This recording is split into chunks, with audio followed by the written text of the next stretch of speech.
Carl Mercer had been running for 3 days, and his body was screaming for rest, but rest meant death, so he kept moving through the endless black void of space. The raiders had found his small salvage shuttle near the debris field of 7, and they had torn it apart with plasma fire before he could even send a distress signal. He had escaped with nothing but his pressure suit, a plasma cutter strapped to his belt, and 20 hours of oxygen that had now become less than 20 minutes. There were patient hunters. They did not need to rush because they knew their prey had nowhere to go. 3 interceptors followed him through the wreckage of dead ships and broken stations, their searchlights cutting through the darkness like the eyes of hungry predators. Carl knew what they wanted. Human meat sold for high prices on the black markets of the Outer Rim, and they were always hungry for profit. He pushed off a twisted piece of hull plating and sent himself drifting toward a cluster of destroyed warships. This place was called the Graveyard by spacers who knew of it. It was a floating cemetery filled with the remains of vessels from the expansion wars that had ended 2 centuries ago. Thousands of ships had died here in a battle that nobody remembered anymore, and their corpses still drifted in the eternal silence of space. Kyle had hoped they would not follow him into the graveyard. Spacers told stories about this place. They said ghosts lived among the dead ships and that anyone who entered would never leave, but they did not believe in ghosts. They believed in credits, and Kyle was worth a lot of credits to them. His oxygen indicator dropped into the red zone and started beeping inside his helmet. 15 minutes of air remaining. The sound was soft, but it felt like a scream in his ears. He had survived 3 days of running and hiding and fighting just to die from lack of air while alien slavers watched and waited. The searchlights were getting closer. Kyle could see the sleek shapes of the interceptors moving through the debris field. They were beautiful ships in a terrible way with their curved hulls and glowing engines. They built everything to look like weapons because that was how they saw the universe. Everything was either predator or prey, and right now Kyle was definitely prey. He pushed himself deeper into the graveyard, moving from wreck to wreck and using the dead ships as cover. Most of them were human vessels. He could tell from the hull designs and the faded markings that had once meant something to someone. These ships had carried soldiers and scientists and dreamers across the stars, and now they were nothing but tombs. Then he saw her. She was different from the other wrecks. She floated alone at the edge of the debris field as if she had been waiting there for something. Her hull was old and scored by impacts that had never been repaired, but there was something about her shape that made Kyle stop and stare. She was human-built. He could tell that much from the design, but she was old, pre-war old, maybe even older than the expansion wars themselves. Kyle changed direction and pushed himself toward the mysterious ship. He had no other choice. His oxygen was running out and they were closing in, and this dead vessel was his only hope for survival. Even if he could just get inside and seal the airlock, he might buy himself a few more minutes. A few more minutes to think. A few more minutes to find a way out of this nightmare. The ship grew larger as he approached, and he began to see more details. She was a cruiser of some kind, not a warship exactly, but something close. Her hull was thick and reinforced in ways that civilian vessels were not. Someone had built her to survive, and she had survived for a very long time. Kyle landed on the hull with a magnetic clamp attached to his boot. The metal beneath him was cold and dead. No vibration from engines, no hum from life support systems. The ship was a corpse just like all the others in the graveyard. He began pulling himself along the hull toward what looked like an emergency airlock. Behind him, the interceptors were getting closer. He could hear their pilots talking on open channels now. They were laughing and making jokes about what they would do with him once they caught him. The sounds made his stomach turn, but he kept moving. 10 minutes of oxygen remaining. He reached the airlock and pressed his hand against the access panel. Nothing happened. The ship was completely dead with no power and no response. Kyle pulled his plasma cutter from his belt and prepared to cut through the seal. It would take time he did not have, but there was no other option. Then something happened that made no sense at all. The hull beneath him shuddered. Kyle froze with his plasma cutter raised and his heart pounding in his chest. Dead ships did not shudder. Dead ships did not move, but this one had just moved, and he had felt it through his magnetic boots. A voice crackled through his helmet's emergency communication band. It was scratchy and distorted by age, but it was unmistakably female and unmistakably angry. "Get in, you ugly piece of meat." The ramp beneath him dropped open without warning, and atmosphere rushed out in a frozen cloud of ice crystals. Kyle did not think. He did not question what was happening or who was speaking or how a dead ship had suddenly come to life. He simply threw himself through the opening and tumbled into the darkness inside. The ramp slammed shut behind him with a sound like a gunshot, and suddenly there was gravity. Kyle hit the floor hard and rolled to a stop against a wall. The air was thin, but it was breathable. He pulled off his helmet and gasped for breath. Emergency lighting flickered on along the corridor floor, dim red strips that cast everything in the of blood. Kyle looked around and saw that he was in some kind of loading bay. Old crates were stacked against the walls and equipment he did not recognize hung from racks above his head. "Who?" he started to say. "Shut up," the voice interrupted him. It was coming from speakers set into the walls, old speakers that crackled with age but still worked. "They are still out there, move to the bridge, now." Kyle got to his feet on shaking legs. He did not know who was speaking or how this dead ship had woken up, but he knew one thing for certain. Whoever she was, she had just saved his life. And he was going to do exactly what she told him. Kyle moved through the corridors of the dead ship with his heart pounding in his ears. The emergency lighting painted everything in shades of red and shadow, and every step he took echoed in the silence. The air was cold and stale, like it had been recycled too many times over too many years. But it was air and he was breathing it, and that was more than he had expected a few minutes ago. The voice guided him through the ship with short commands: turn left, keep moving, watch your step. She did not explain who she was or how she knew where he was. She simply expected him to follow her orders, and Kyle was too tired and too grateful to argue. He passed through sections of the ship that looked like they had not been touched in centuries. Dust covered every surface and cobwebs hung from pipes and cables. Some doors were sealed shut and would not open no matter how many times the voice tried to unlock them. Others opened easily and revealed rooms filled with equipment that Kyle did not recognize.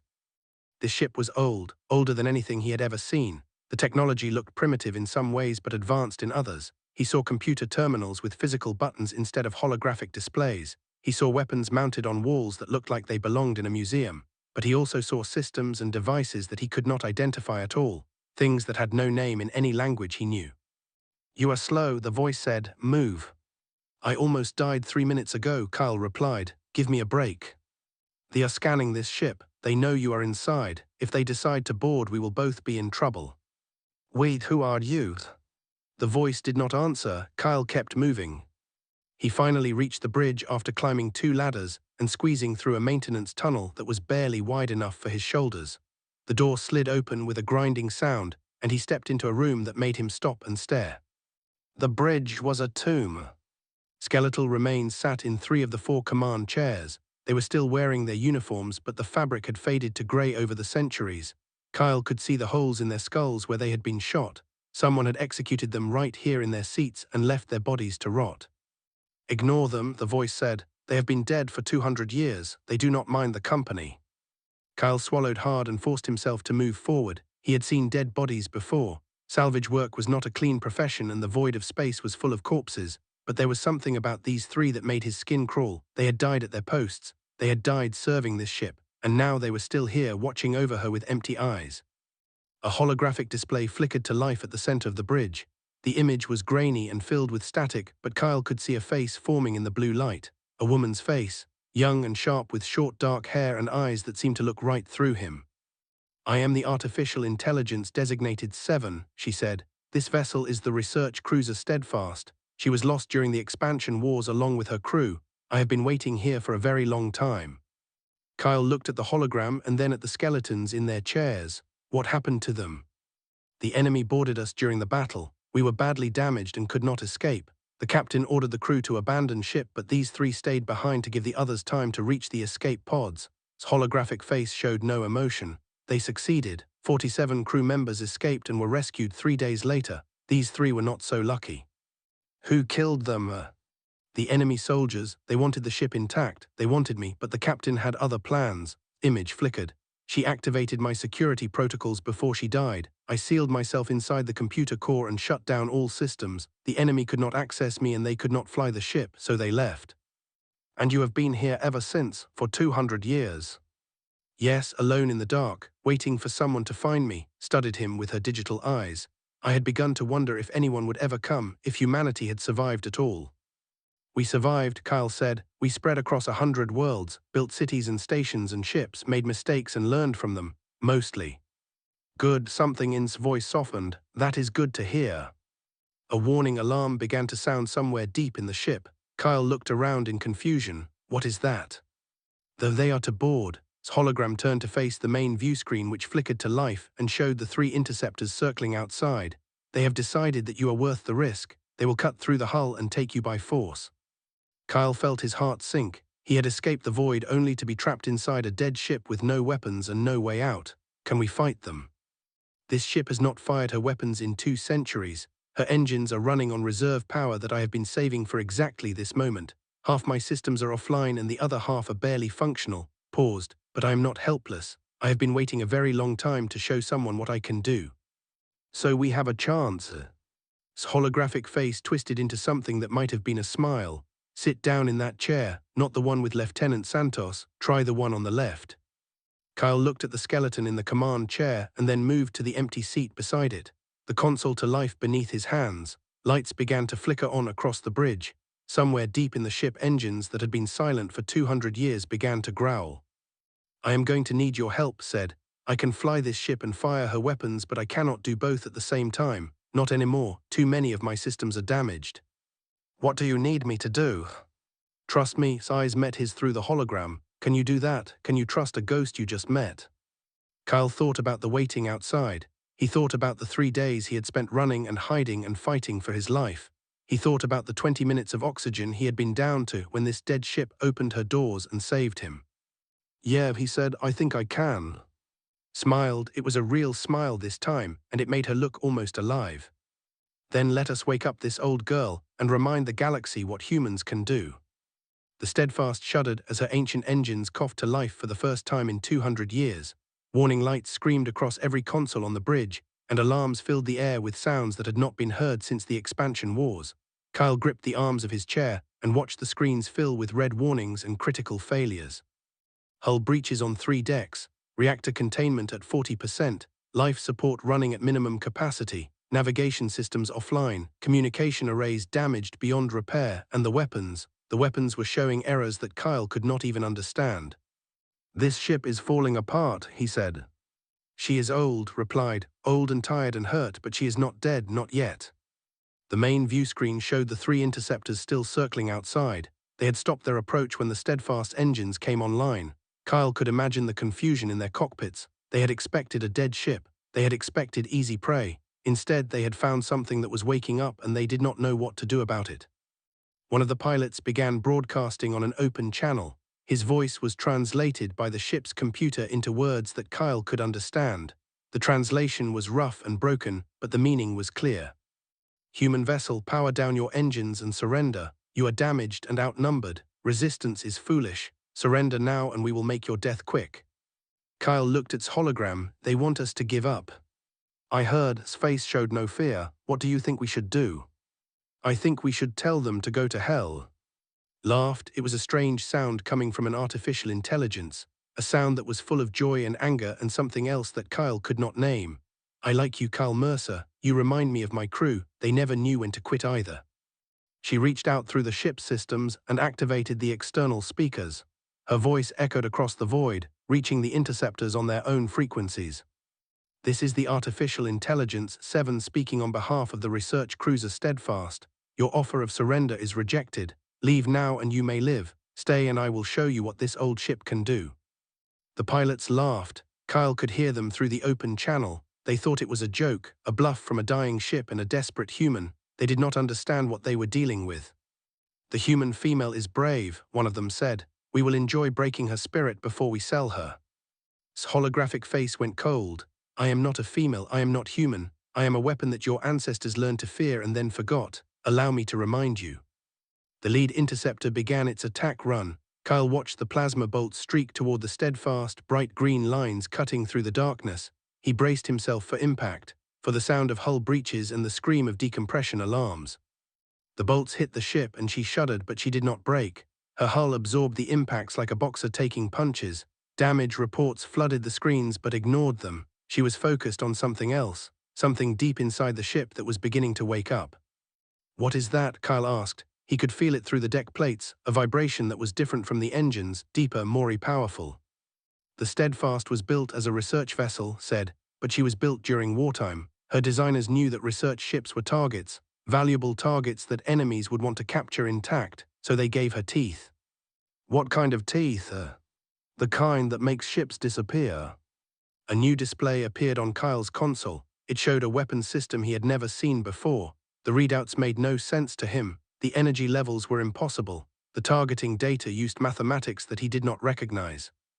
Graviton Compression Lance said, Prototype technology, highly unstable, never meant to be used in combat, but the war changed everything. The war always changes everything.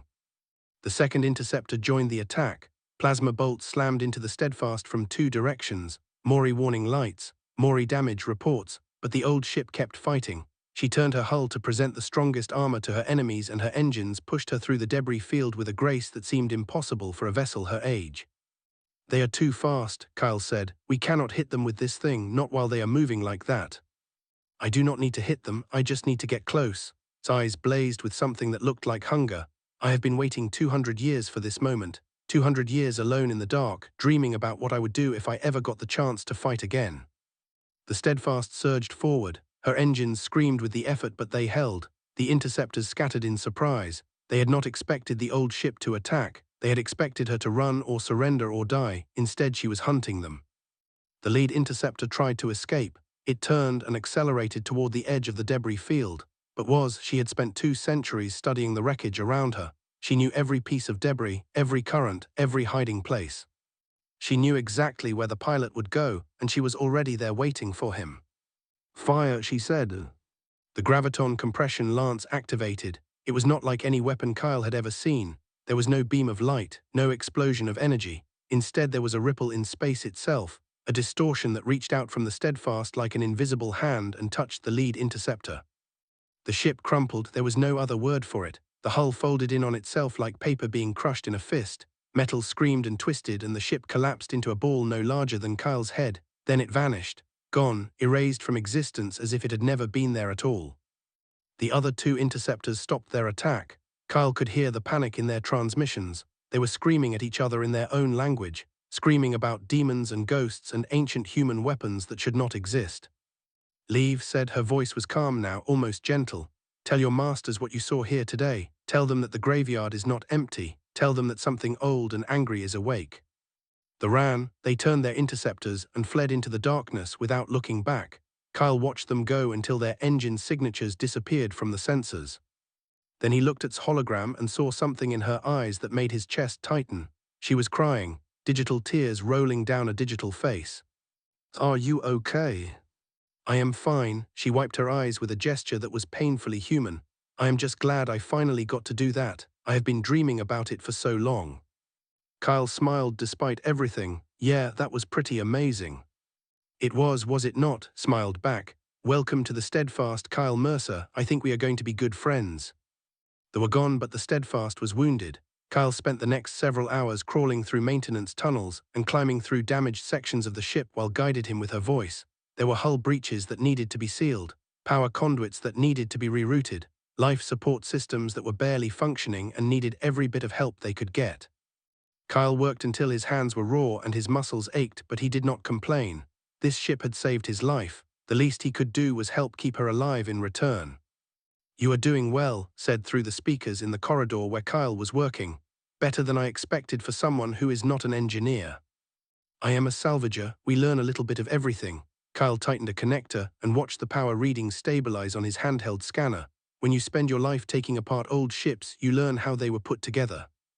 That is a useful skill. My crew had many engineers, but none of them were salvagers." Paused. "I think they would have liked you." Kyle finished his work and sat down against the wall to catch his breath. The corridor was dark except for the emergency lights and the glow from his scanner. He could hear the ship around him, the hum of the reactor, the whisper of air moving through the ventilation system, the creak of metal that had been floating in the void for 200 years. "Tell me about them," he said. "Your crew, what were they like?" Was quiet for a moment. When she spoke again, her voice was softer, filled with memories that she had been carrying alone for a very long time. "There were 50 crew members when we launched, scientists and engineers and soldiers. We were assigned to study a newly discovered star system on the edge of human space. It was supposed to be a simple mission, 3 months of research and then home." "What happened?" "The war happened. The enemy found us before we could complete our mission. They attacked with everything they had, 12 ships against 1. Kyle whistled softly. "Those are bad odds." "Yes, we should have died in the first hour, but Captain Laura Hayes refused to give up. She was a stubborn woman, the most stubborn woman I have ever known." His voice carried a warmth that surprised Kyle. "She fought them for 3 days, 3 days of running and hiding and fighting. She used every trick she knew and some that she invented on the spot. By the end, we had destroyed 7 of their ships and damaged 3 more. But they still caught you. Yes, we were too damaged to run anymore. The captain ordered the crew to abandon ship. 47 made it to the escape pods and got away. 3 stayed behind. His voice cracked slightly. Lieutenant Santos, Ensign Cole, and Captain Hayes herself, they held the bridge while the others escaped. They died so that their friends could live. Kyle looked down the corridor toward the bridge where the 3 skeletons still sat in their chairs. He had not known their names before. Now he did, and somehow that made their sacrifice feel more real. The captain was the one who activated your security protocols. Yes, she knew the enemy wanted me. They wanted to study my systems and learn how to build artificial intelligences of their own. She could not let that happen. Hologram appeared in the air beside Kyle. Her face was sad but proud. Her last order was for me to hide, to seal myself away and wait for rescue. She believed someone would come eventually. And you waited for 200 years. I had nothing else to do, tried to smile, but it did not reach her eyes.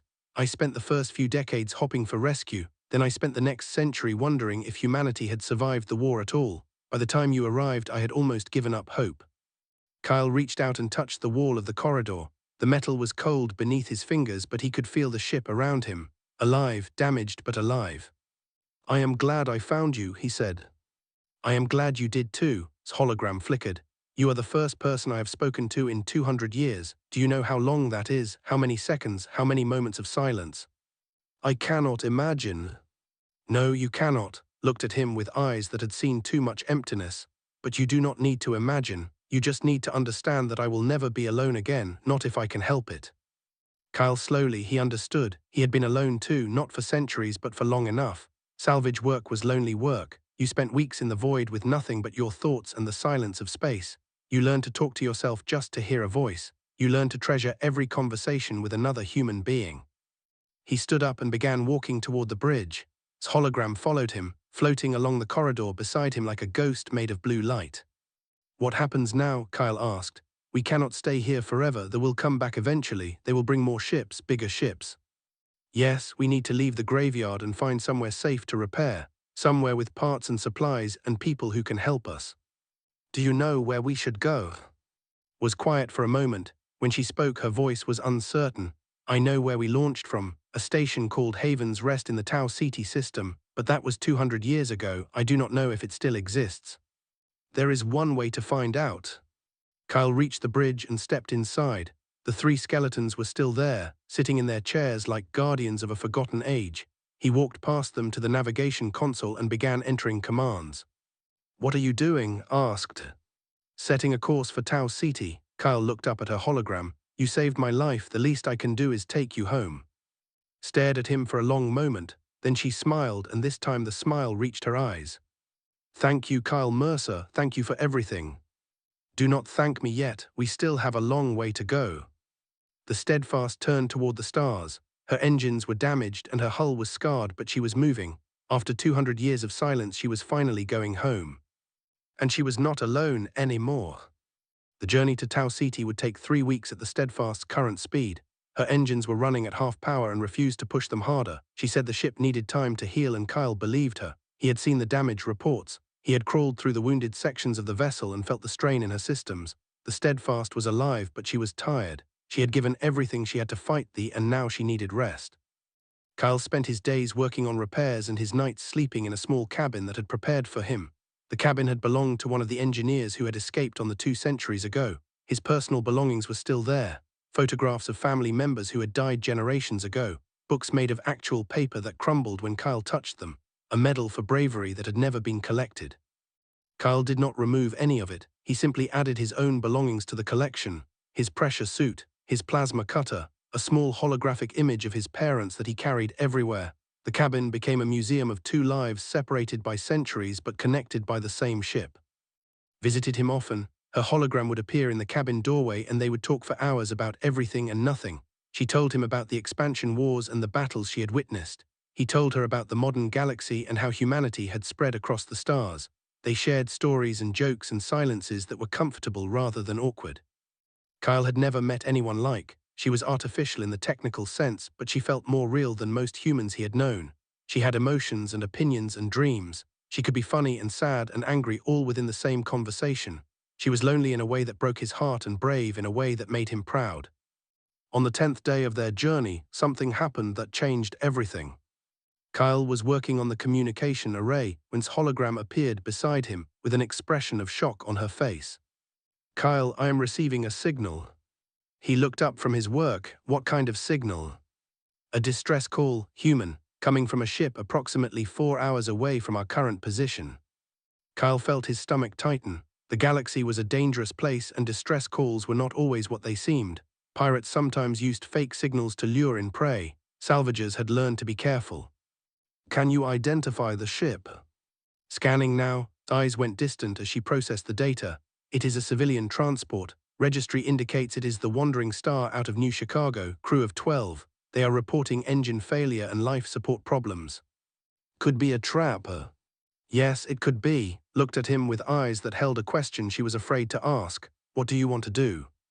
Kyle thought about it. He thought about the 3 days he had spent running from the. He thought about the 20 minutes of oxygen he had been down to when the Steadfast opened her doors. He thought about what would have happened if had decided he was not worth the risk. "We help them," he said. Smiled. "I was hoping you would say that." The Steadfast changed course and accelerated toward the distress signal. 4 hours later they found the Wandering Star drifting in open space. She was a small ship, barely bigger than Kyle's old salvage shuttle. Her engines were dark and her hull was venting atmosphere from a dozen small breaches. Scanned the vessel carefully before they approached. 12 life signs, all human, all alive but fading fast.